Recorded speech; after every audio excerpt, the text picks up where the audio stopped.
ahora ir con Paco. Esto que informa Jaime nos lo amplía a lo que ya nos estaba planteando también Vicente desde temprano en el primer receso que pudo informarnos sobre esta audiencia de Genaro García Luna.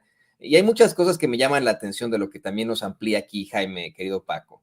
El hecho de que la fiscal quiera poner a Genaro García Luna como una persona inteligente cuando en la realidad pues es un tipo astuto, siempre lo ha sido. Me pongo a pensar precisamente en los grandes capos de la mafia aquí en Estados Unidos, los capos italianos, cómo es que, pues no sé, vamos, no hablaban ni italiano ni inglés, punto número uno, tenían un conocimiento muy escaso, pero consiguieron incrementar sus imperios criminales hasta sus últimas consecuencias, lo que se le llama acá en Estados Unidos street smart, ¿no?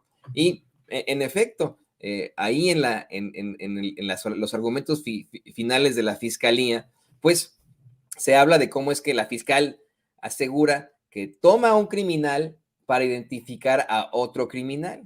Exige la fiscal que el jurado se tiene que dar cuenta de que tiene que pagar Genaro García Luna, exhibe esa familiaridad y vínculo entre García Luna y los miembros del crimen organizado, esa información detallada de cómo es que pues a través de las autoridades se fortaleció el cártel de Sinaloa, así como nos lo plantea Jaime, que era el FedEx de la cocaína, en efecto, ¿no? Y qué bueno que la fiscal lo pudo aterrizar a algo con lo que los estadounidenses se puedan identificar, algo que nos has mencionado tú una y otra vez, acá en Estados Unidos, allá en Nueva York, pues ni idea tienen de quién chingados es Genaro García Luna, pero así se lo aterrizó la fiscal a ese jurado, querido Paco.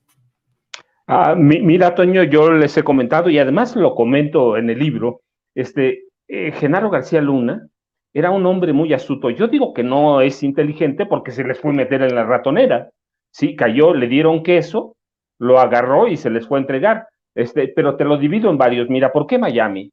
Bueno, recuerda, Miami es un paraíso financiero.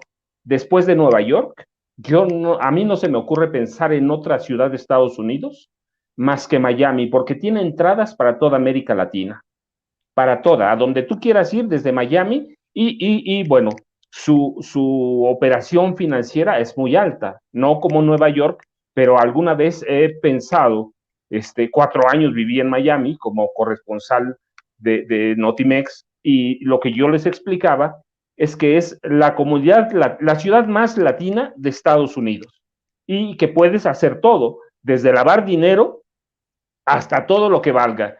Tienes todas las comodidades y estás a la vuelta de la esquina de Chile, de México, a donde vayas, a donde vayas. Por eso Miami es un punto neurálgico, no ahora, desde que lo descubrió la comunidad cubana a fines de los 50 y después de la revolución, cuando fueron para allá. En Miami puedes sobrevivir sin hablar inglés.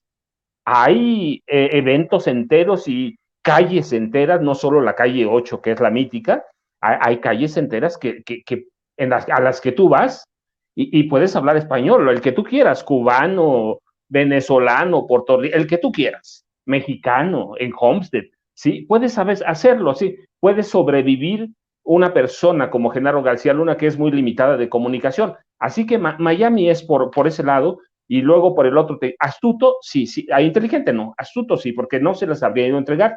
Y mira, un hombre ambicioso, claramente, en 1989, cuando Genaro García Luna llega al CISEN, como haya llegado con la ayuda de agentes del servicio secreto, cuando él llega, descubre, lo sé por testimonios de gente que trabajó con él en el CISEN, descubre a un hombre que se llamaba J. Edgar Hoover, ¿sí? Y descubre que este hombre, que J. Edgar Hoover, controló el FBI no por el tiempo, sino por la gente a la que tenía investigada, por los archivos que tenía. Descubrió que el poder de Hoover no era estar al frente del FBI, sino la información que tenía. Bueno, cuando él llega al CISEN, lo que hace es prepararse y empezar a robar archivos, empezar a armar su empresa personal para eventualmente, dentro o fuera del gobierno, crear una empresa que sería el FBI a la mexicana. Él pretendía, si no podía ser candidato presidencial o si no podía ser presidente de la República, pretendía erigirse como el gran espía de México. Habíamos tenido nosotros grandes espías como Manlio Fabio Beltrones, Fernando Gutiérrez Barrios, que salen de gobernación. Él pretendía superarlos y dejar su marca, y por eso empieza a idear no solo crear una empresa de inteligencia dentro del gobierno federal a la que llamaban el búnker, sino aterrizarlo en una empresa familiar, en una empresa privada que iba a controlar su hijo, que para eso estaba preparando a Genaro García Pereira, lo estaba preparando para controlar esa empresa a la que iban a alimentar por lo menos con 3 millones de expedientes de mexicanos en general. Sí, él tenía todas las bases de datos con ayuda de Telmex, hay que decirlo, porque Telmex de Carlos Slim Elú le dio acceso a todo eso. Entonces, él pensaba hacerlo desde ahí de una u otra forma, y claro, fue comprando periodistas históricamente, comprando periodistas, luego compró a las grandes cadenas.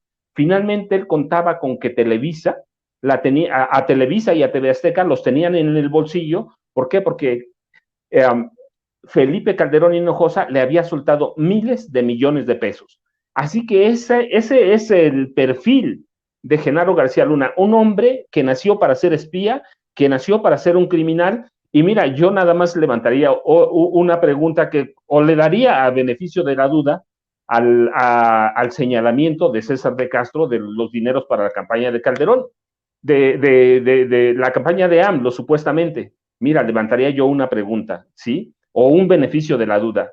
Si se entregaron, digamos que si hubieran entregado 7 millones de dólares, o 2 o 3 millones de dólares, pues se los entregó a Fox, o se los entregó a Cuauhtémoc Cárdenas, o se los entregó a la Bastida, porque en la campaña de 2000, Genaro García Luna hacía el trabajo de espionaje, el trabajo policíaco y el trabajo de inteligencia para la campaña de Francisco Labastida Ochoa. A él rendía cuentas, todos los días le entregaba una carpeta con información sobre el espionaje a Fox, a Martita y a Cuauhtémoc Cárdenas Solórzano.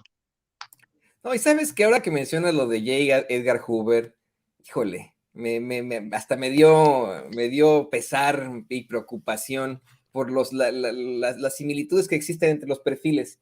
En el caso de Hoover, pues él venía sido una familia de clase media, casi clase alta, muy conservadora, que odiaba al socialismo ya en ese entonces. El papá ya era pues, trabajador del gobierno, era funcionario público, y odiaban en su familia el socialismo, le echaban la culpa de todo. Hoover consigue un trabajo en el Departamento de Justicia muy joven, el que le pagaban muy poco, pero él lo hacía de gusto, delataba gente, de gusto exhibía a todos, se convirtió en un espía de mero gusto. Y en todo caso, es a quien le tendríamos que adjudicar aquí en los Estados Unidos esa búsqueda y esa persecución absoluta a las ideas de izquierda, a esa cacería de brujas que se hizo a los supuestos comunistas que vivían aquí en los Estados Unidos en la década de los 50 y los 60, a que todavía en las entrevistas para la ciudadanía o para la residencia le pregunten a uno, ¿es usted comunista? ¿No?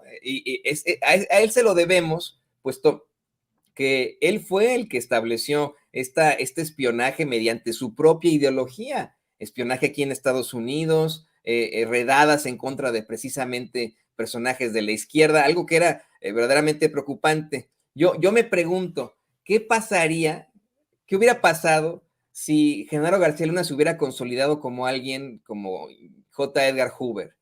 Porque él trae otro tipo de ideología. La ideología de Hoover era antisocialista, antiizquierda y de ultraderecha. La ideología de Genaro García Luna sí era de ultraderecha, pero tirándole hacia un régimen criminal.